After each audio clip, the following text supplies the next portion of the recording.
Well, hello, everybody, and welcome to another episode of Volusia Flagler Cares podcast. Glad you found us. We're available on just about any social media network.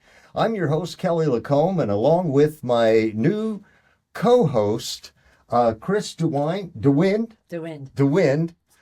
from the Flagler County Buzz. And it was kind of a serendipity that brought us together. We were, back and forth, but we finally connected. And I think that this is going to be something that will be beneficial. And I'm glad you're here. I really am. I'm glad to be here.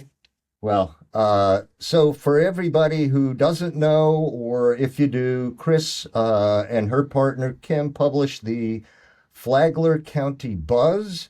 And they already were gathering information about nonprofit groups, as well as a lot of journalism that you can find on their website. So anyway, we are glad to have her aboard, and really look forward to, having some fun. And she will pretty much be covering the Flagler County area for the show, and I will be doing more of the Volusia County area. But anyway, it's a lot. We are going to try to cover as much as we can. We only have a half hour, but we're going to start with a community calendar coming up soon, and I think that'll work out real well. Anyway, the mission is just to promote and publicize nonprofit groups, special events, fundraisers, and special projects. Now, you're really lucky today because our featured guest is Anthony Wilde, the executive director of Kids Rock the Nation. We're going to talk about their core mission, why it's so important to help their cause. We also will have Doug Tucker. He is the Florida District Kiwanis Funding Chair and the Division 18 Lieutenant Governor. Welcome, Doug. Good to see you. Thanks for having me. Okay, well, let's start off with Anthony. Brother, hey, man, glad you're here. Good to see you again. Full disclosure, Anthony is also a Kiwanian. I know you guys are sick of us, but we really are. We're everywhere. But he's an advocate for kids. He is a leader in national programs, and he is all about supporting the local Palm Coast community. I did a little research and came up with a bio. Started off blues musician. Yes. In Daytona Beach, hanging out, right? Yes. Okay. Was that, did it pay the bills? Was it just a lot of fun? Well, I did it heavily, paid the bills somewhat. Nice. I also have another job, a couple other things that I do. Okay. I'm a songwriter with CSUC in Nashville. Oh. And, I have a publishing company, writing songs and whatnot. And Man, that's great. Once you're into the writers, I don't know, there was like CSAC, YESCO, ASCAP. ASCAP. Yeah. BMI, So many of them. the PROs. But And that's where the money is in the music business. used to be just on the lyrics, and now it's on the melody and the lyrics. Yes, touring.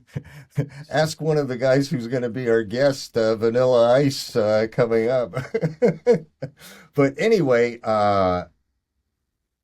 so you're playing, you're doing all this, life is great, moving right along, and you get a big, big whammy. Yes, I was diagnosed with cancer. And I was going to a doctor, and I was in a a bad spot because being a musician, I did not have health insurance. Right. And so time went on, and we really weren't kind of moving forward with anything. And so I confronted him, and he pretty much explained to me that without insurance, and certainly I didn't have the funds for cancer treatment, that I was going to have to try to find some avenues to, get treatment. And he said he did know a doctor that did research, and he called him that day. After time went on, that when I confronted him on, where are we really going with this? Right. I'm getting sicker. And Is there a plan? Right. Yes. And so he set me up with Dr. Howard Heron, and in Ormond Beach, and him and his wife saved my life. Wow. So as a payback for the gift of life that I received, what I know is music, and through music I always helped people with benefits and whatnot. And so I approached him with doing benefits for foundations of his choice. He really didn't want to hear about it. And so, but, I was seeing him regularly Right. for over a year. And at a certain point, he was working on me doing wound care. And I asked him again about it. And he told me to never ask him again, and that he didn't want to hear any more about it. And I told him, I said, well, I'm from a town of 100 people, and somebody saves your life, there's a payback for that of some kind. I cannot have you do all this for me and then just walk away. It's just like that. That's not inside my soul. Right. So he said, well, being that you have aggravated my wife and I so much about this, here's the payback. You go out all over the United States and you give kids the gift of music. That's what I did. So, man, that's pretty powerful. Woof. So for 15 years, that's what we've done. And for 10 years, we've had a 501c3. And it's just grown and grown and grown. And we've gifted all over the United States. So you are a national program? Yes. Okay. And actually international, because we've done giftings with missionaries in Guatemala, the Philippines, and the Virgin Islands with some folks. And we're looking at doing some things in Africa. So, Wow. Yeah. So, like for something like that, you'd have to have a pile of instruments before you'd, like, I guess, ship them off, and like, would they be requested? Is there, and then you try to fill those requests? Yes. We work with school systems. Okay. And here and all over the country, actually, Volusia, Flagler County, and we play 600 instruments in the schools here, and in Volusia County, well over 3,000. It's a way bigger county. Mm-hmm. There's only 2 high schools in Flagler County. So, but at any rate, it's taken on a life of its own, So it may sound strange to some people, but I feel like I'm on a mission, a mission I can from imagine. God. I believe my life was spared so that I could help other kids. I can imagine, man. I mean, when you confront the real deal, there's no getting around it, and you get to walk away. Yeah. There's a lot of people that haven't survived what I had. So I feel like I have a purpose and a mission. So, and I've been fortunate to have doors open with that. And we just keep moving forward. It's kind of has a life of its own. And a lot of it, though, I must say, is because of hard work and dedication. And that is what we try to instill in the kids. Because when I go to these schools, especially in other states and around the area, we do lectures. And we talk to the kids about, staying off the streets, be a good citizen. And through Well, music, you can do that, music studies. So, you were talking about how this since 2014, this has taken on a life of its own, and you're able to provide instruments internationally as well as throughout the nation. And from the sounds of it, it sounds like it's kind of just blown up. But could you share some of the trials and hardships that you had to go through to get this started and actually get it up off the ground? Well, yeah, you have to get people to believe in you. And, so we talk to folks, and I've worked with some really big time musicians, and a lot of the musicians start when they're young, so they can kind of relate to it in that regard. And then, we approach businesses, corporations. The Kiwanis Club has helped us tremendously, and we want to be a good partner with them, forever. And so, it's all about that. You got to really work it, really work it. Organizations like BMW, we got a relationship going with them through the Daytona Auto Mall, the BMW there, and now wow. the Earl and Betty Fields Automotive Group in Chicago support us every year, with a grant. So, if you could give one piece of advice to some of the nonprofits here in Flagler, we have a lot of really small ones, and they try, and it's a struggle. Could you offer any advice for some of those nonprofits on how to succeed in that avenue of growing their organization and reaching more people? I think that you have to approach as many corporations as you can, and just tell your story and be heartfelt about it. And, you just, I think your sincerity and motivation, people see you're excited about helping kids, or, whatever it is that they may be interested.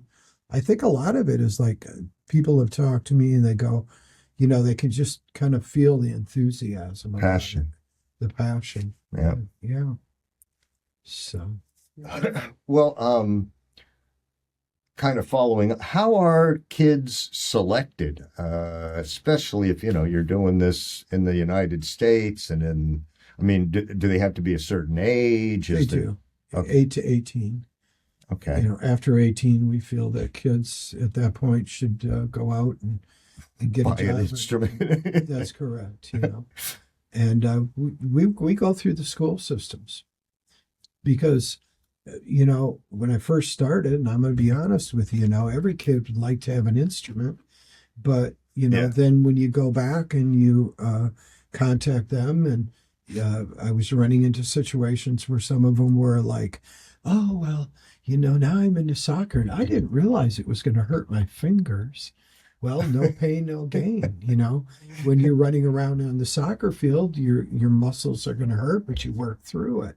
Right. And so I decided because if people are going to give me their hard-earned money, corporations and whatnot, I must spend the money correctly. Yeah. So what I do is I started working through the school systems, and that way, the music directors, they know the kids that are really interested. Right. And you can put instruments at the schools, and they can be there for 10 years.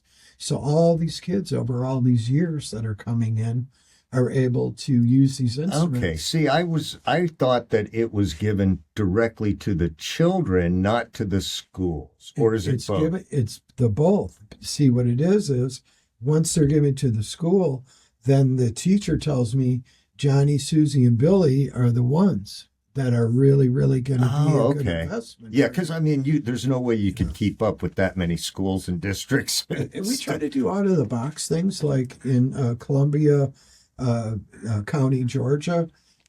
We put 10 guitars in the library, and so the kids can check out a guitar instead of a book. No, so we try to do things that are out of the box. Right. And then, mom and dad can see, hey, they really are interested. Right. So their investment is a good investment. Right. You know, so Or there's just at least they know that they're going to stick with it, and Correct. now is the time to actually buy. right. So you have to really come up with a lot of out of the box ideas, and talk to a lot of people, and we work with churches, schools.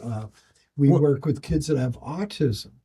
You know, I right. did see that. I did see that video you had sent me where you donated to Vincent's Clubhouse yes, with the Here. Kiwanis Club.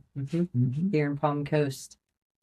Yes, we did 8 guitars, a sound system, microphones, so the kids could have, like a karaoke night. Yep. Think of what that does for those children to be able to open up and sing and just feel good about themselves. It's Well, and just be joyful and happy and not have any stigma or anything. Exactly. We did the New Smyrna Kiwanis did this ball with the handicapped services of Volusia County, and it was one of the coolest things. There wasn't a dry eye there. I mean, when that DJ was playing music and the kids are just, I mean, it was kids and adults, out there dancing, and nobody was handicapped. It was just beyond cool, they were having a great time no matter what.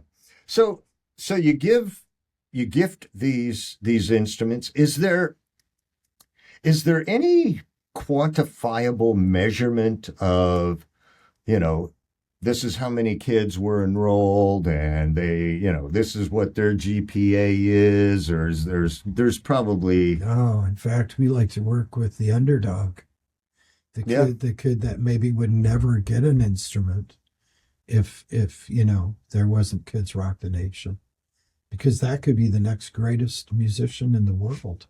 Right. Or just a good person who knows how to play a guitar, It's time well spent. Right, right. I mean, off the street, Well, we were talking earlier, and Chris brought up about the discipline. You got to have it to learn anything, pretty much. Right. The desire, and then creating the discipline. Well, how does somebody donate? I mean, do they donate an instrument? Do they give you money? They can do either. Okay. We have people contact us all the time. Total Entertainment in Daytona Beach. Love those guys. Yes. Steve is on our board, and Steve and Kate, his wife, they're fabulous people. That's a drop-off center for us. So if you have an instrument that is, say, like in your garage or your attic or wherever it may be. Yeah, I mean, how many people have come down, from up north? They put this stuff in the, some corner of the garage, and nobody's getting any use out of it. So, yeah, hey, come on, everybody. Break into the attic and pull out those old instruments, and let's see if we can't even get more for Kids Rock the Nation. And you have a website? We have a website. They can, contact us through Kids Rock the Nation. .org? .org. Okay. Facebook. They can call me personally at 386-338-4857. I'll take any and all calls. And, we accept most all instruments. At the moment, pianos, acoustic pianos, unless it is a baby grand, we have a hard time placing them. I had 5 in my living room, and so I've gifted those out, and I'm trying to keep a proper house. So right. We don't have the storage is at my home, and so bigger instruments like that are tough for us to take in, but guitars, horns, just about anything. So, well, I have one last question for you. Sure. Could you give us some advice or even a challenge on how us sitting here with you and even the community and the listeners, on how and why we should put such an emphasis on investing in the next generation. Music is healing, getting kids off the street. We want kids in our county to be good citizens. And music study, it's a proven thing. You know, in our application / contract that we do with the kids and mom and dad, there's all kinds of case history with Harvard University and all these top universities in the country. And it's just a proven thing that kids that are involved in music do better in school. They're better communicators.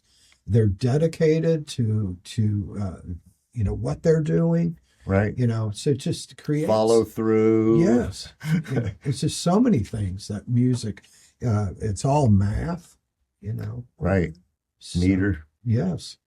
So it's a great outlet. It's time well spent. Right. And if you're, in a band or anything, just the camaraderie and The teamwork of it. well, yeah, no doubt. What a great thing for kids to get together and to be at somebody's house in their garage working on music instead of running around the streets getting involved in things that may not be positive. Right. Right. And then you have dad going, turn that crap down. Well, Anthony, I got to tell you, when we first met, I was just really, really taken with what you're doing and the mission that you have. In fact, Chris edited a video from some of the different things that you were able to provide. And can we go ahead and show that now, Al?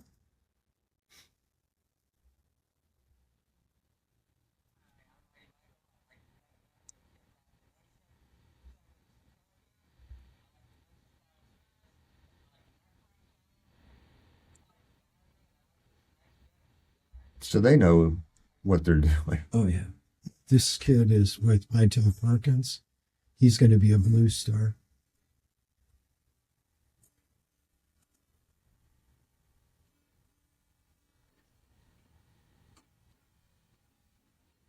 He performs with Billy Davis Jr. on a regular basis. He has for many, many How old is he now? He's about 16. Now he's 16? Yeah, he's about 16. My God.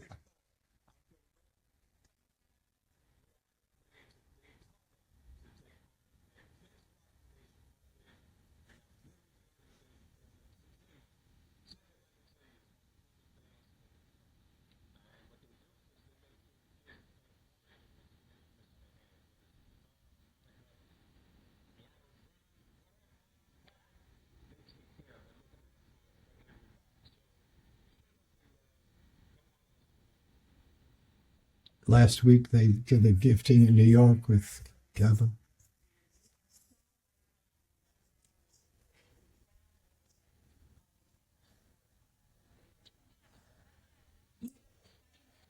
Hey, who's that guy?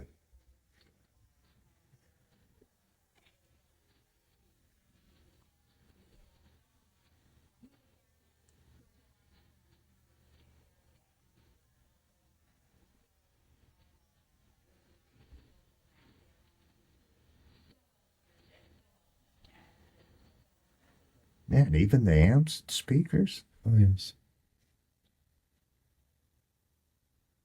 And I do want to give editing credits to Chris for doing that. That was really, really wonderful. And thank you. No problem. I can't tell you how much I appreciate it. Thank you. God bless you for that. No, it wasn't a big problem at all. Well, Happy to do it. We appreciate it. I'll tell you, Anthony, hopefully we can get this kicked off. Hopefully we can get a little more publicity, people to know about what you're doing. And, we stand ready to help you, man. We appreciate what you do. And, we're grateful. Mhm. Thank you So, very much. Thanks for coming on. Anytime. My next guest, Douglas Tucker. Doug is the Florida District Kiwanis Funding Chair and the Division 18 Lieutenant Governor.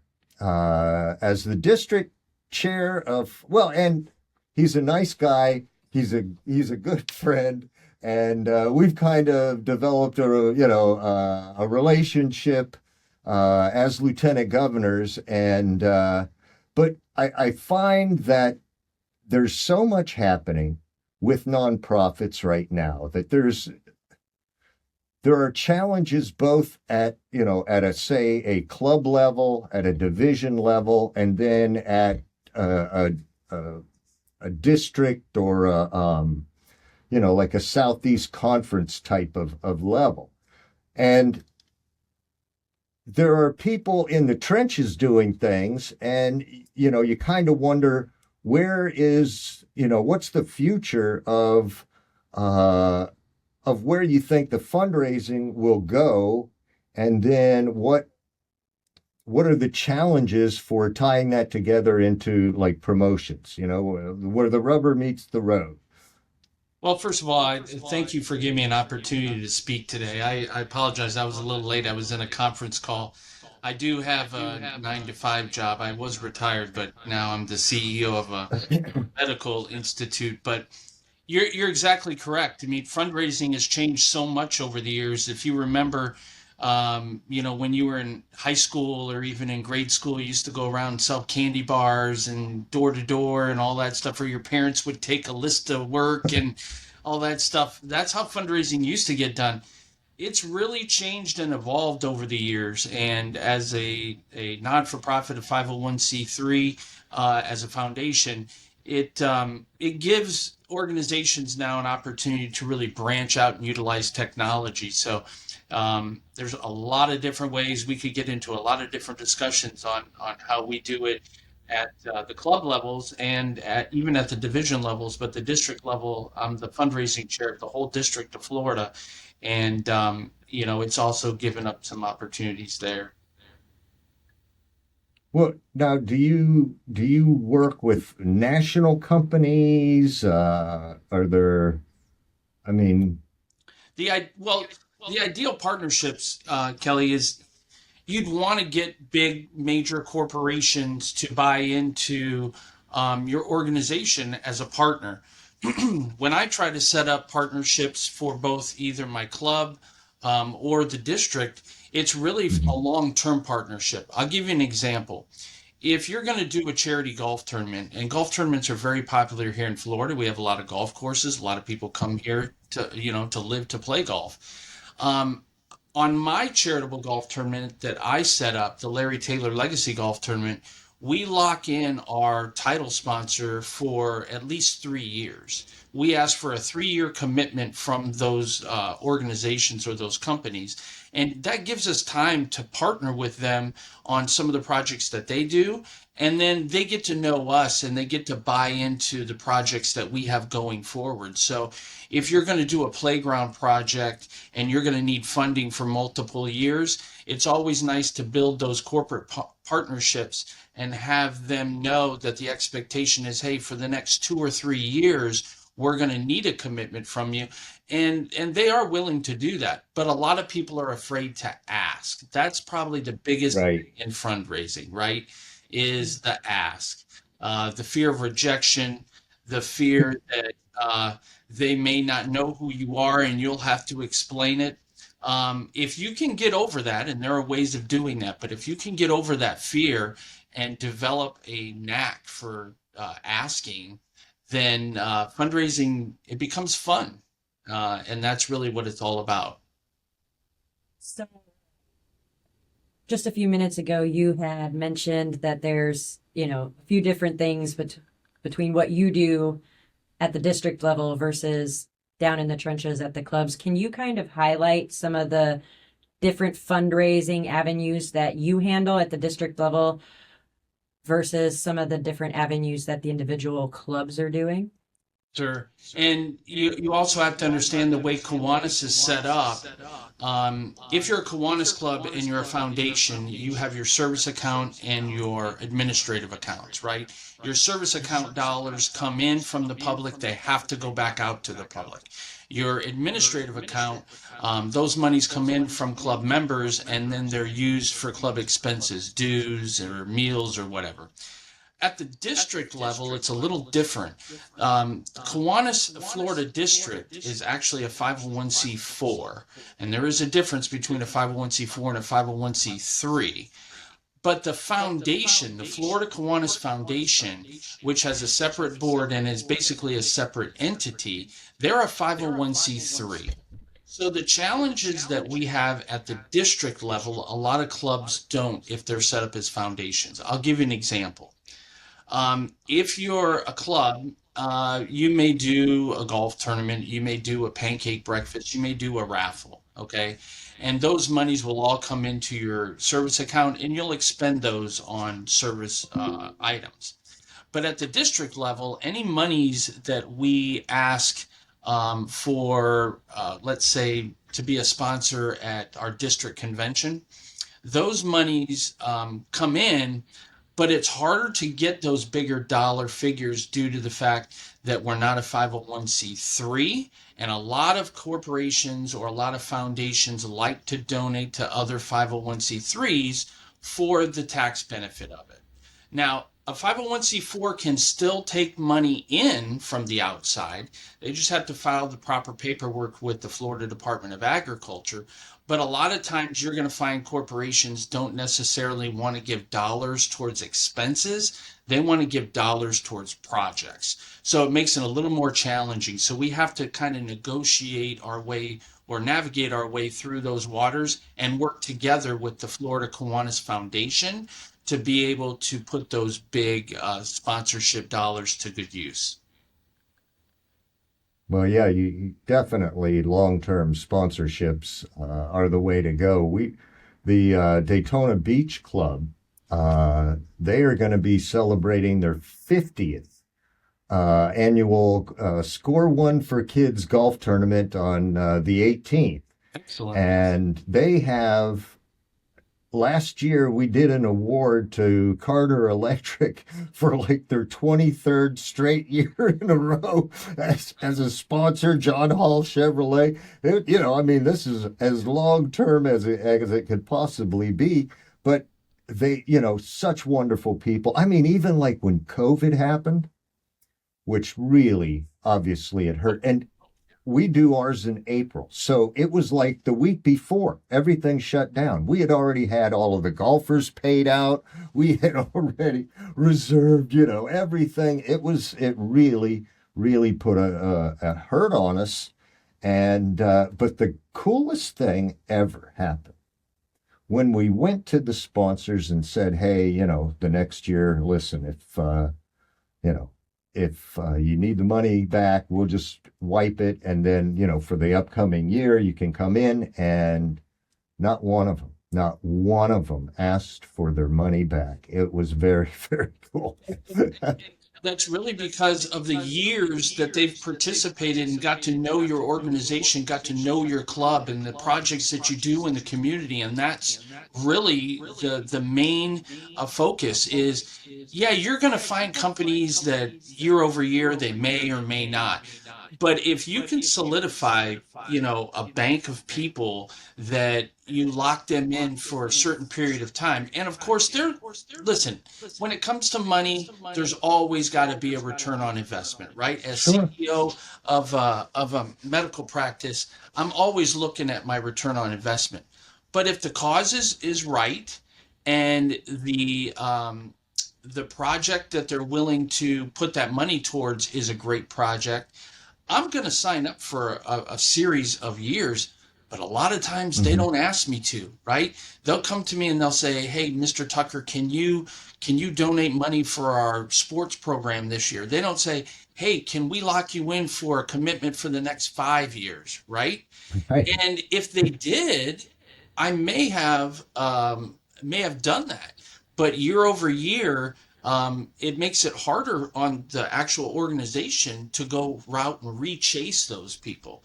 So I would just Yeah. encourage, especially Kiwanis clubs, to develop those long-term relationships and build some kind of sponsorship platform, that when you go to them and you say, listen, I'm looking for a 3-year commitment for our duck race, or I'm looking for a 3-year commitment for our golf tournament, lay out what they're going to get over the course of those years. And it's not just for that event. I encourage clubs and even the district to look at making these true partners, right? That they're going to be on your website year round, that they're going to be mentioned on your social media marketing that you do. Anything that you do, mention them as partners, because again, when you go back to them and you say, hey, it's time to Right. re-up, they're like, yeah, my return on investment, I really felt good about it. Do you think that's an issue that's happening with nonprofits, whether they're clubs or others, where the balance isn't right between the use of technology and digital marketing versus putting the effort in the community to build and foster those relationships? I think it's a combination of both, really. I think, first of all, like I mentioned earlier, the reason why a lot of non-for-profits maybe aren't as successful in their fundraising is they're afraid. They're really afraid. You can look at your own Kiwanis clubs, right? How many people are out actively asking people to donate money? Not necessarily donations, right? I mean, people will give you food, they'll give you clothing, they'll do that sort of thing. But when it comes to money, right, where you really need that money to do the projects, there's not a lot of people in your club that really are able to go out and ask people because they're afraid. That's probably the biggest challenge. So you find maybe 1 or 2 people that lead that effort. But once they're able to ask for that money, then you have to put some kind of program together and say, listen, we do social media marketing for our club, for our projects. These are the projects that we've got lined up this year. This is where we'd like to utilize your money. So that way the company knows, hey, this is what my money's going towards. I know it's being used for the right reasons. And again, if it's coming in from the outside, it's got to go into the service account. And it has to be taken back out and put back out into the community. So that's probably the best way that I do it. I'll just give you a quick example at the club level, and then I'll talk to you about the district level because I'm working on a really big partnership for the Florida district. At the club level, the Larry Taylor Legacy Golf Tournament, it's not 50 years old. A lot of times golf tournaments kind of peter out around 7 to 10 years because, people are just tired of, oh, we always do a golf tournament. Well, golf tournaments can be very successful depending on how you set them up. And I have found that utilizing technology makes not just golf tournaments, but a lot of other events more successful. There's a company out of, I think it's up close to you guys, called The Perfect Golf Event. You can go to their website, theperfectgolfevent.com. They're based out, I think, Punta Vedra. They have basically a whole technology package that you purchase. It's not very expensive in the grand scheme of things. I think they've got several packages. The one we pick every year is the Eagle package. But the whole back end of a golf tournament is all done on that website. So you refer all the people, whether they're sponsors or players, to that website. They can register online. They can see all the things that are going to happen on your tournament. This website comes with the package. It does all your pairings. It handles all of your transactions as far as your payments. And it makes it really easy to do. But it gives that club a year-round presence on the internet, and you put those logos up on that. And you start to build what I call a legacy project, right? Or a legacy golf tournament. So when I go out and talk to my partners and I say, listen, I want you to be my title sponsor for $10,000, but I don't want you to just commit this year. I want the next 3 years. They know where they're going to be located on social media. They know what that money's going towards. It's going towards scholarships, endowment of scholarships, and they're more apt to be like, yeah, no problem. The technology makes it really easy. You don't have to run around and find checks. That's at like kind of a local club level. At the district level, I can't mention the entity, but I told Kelly about this last night. There is a financial institution in the state of Florida that has a really cool, what I want to say, a really cool program. And they are a foundation. Every time you use your debit card and you're a patron of this financial institution, 2 pennies of every transaction goes to the foundation. Okay. And each county that this financial institution is in, they have their own pot, right? So I happen to be the president of another foundation here in Charlotte County called the Charlotte Local Education Foundation. And we've gone to this foundation several times to ask them to donate to us. And last year, the number that we gave them was $40,000. We need $40,000 to fund these things. And they gave us the $40,000, but they said, you're not asking for enough money. And we were like, wow, okay. This year Love to hear that. right. We went back to them and we asked for $80,000. But this is the cool thing about this institution. Every one of the counties they're in has these pots of money. So what I'm trying to do at the district level is I'm trying to team up and say, okay, every one of those counties that you're in, we have at least 1 or 2 or 3 Kiwanis clubs. We want you to help fund the SLPs for the whole district for the whole year. And that's going to take approximately $50,000 to $80,000. Can you give me, $5,000 or $1,000, from each one of those counties? If you think about it, $1,000 from each one of those counties is $31,000. Well, I went a little bit further. I said, I want $10,000 from each one of the counties that you're in, and that's $310,000. So we're working at building that. But this is the kicker. They want to give that money to the Florida Kiwanis Foundation, okay, because it's a 501c3, and they like doing businesses with other foundations. And in fact, their foundation will only give money to another foundation. So at a bigger scale, there's ways of putting these deals together, but it takes a lot of work.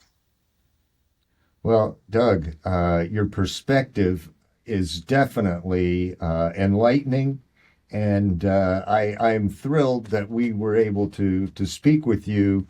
Because again, when we talk, it's the club president or somebody like that, and we don't get quite that 30,000-foot view. So we really appreciate you coming on. And want to thank you, and I will see you at the very latest in DCON. But thanks again. Yeah, I think we've got another board meeting coming up here shortly, so we'll see each other on. Oh yeah, that's right, on Monday. If anybody needs any further information or any ideas as far as fundraising go, they're more than welcome to email me. My email is D as in Douglas and the last name tucker.kiwanis@gmail.com. Be more than happy to help you out. And as the fundraising chair for the district, it's my job to reach out. So let me know if you need anything We'll else. go ahead and post that on the episode. All right. Well, thanks a lot, Kelly. It was a pleasure having me My on. pleasure, Doug. We really appreciate it. Thank you. All right. Have a great day. Okay, everybody. Next week, our guest is Jim Jaworski. He's the Chief Executive Officer of the Daytona Tortugas. Yes, it's that time of year, the crack of the bats. And he's been a huge supporter of the Kiwanis Club. In fact, our duck race for the Daytona Beach Club, their whole VIP expo was right there all along the river. He's just a great guy. He's a lot of fun too.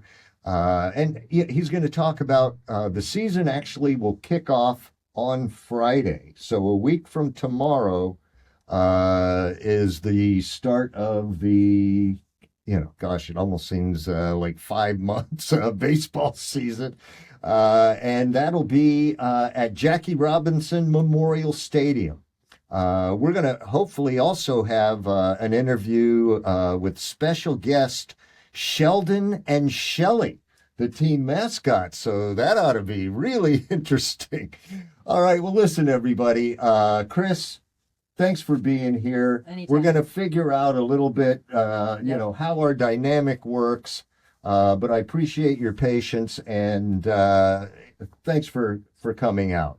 That'll wrap up our episode. And Anthony and Doug, we really appreciate you being on, and thank our viewers for sharing your time with us.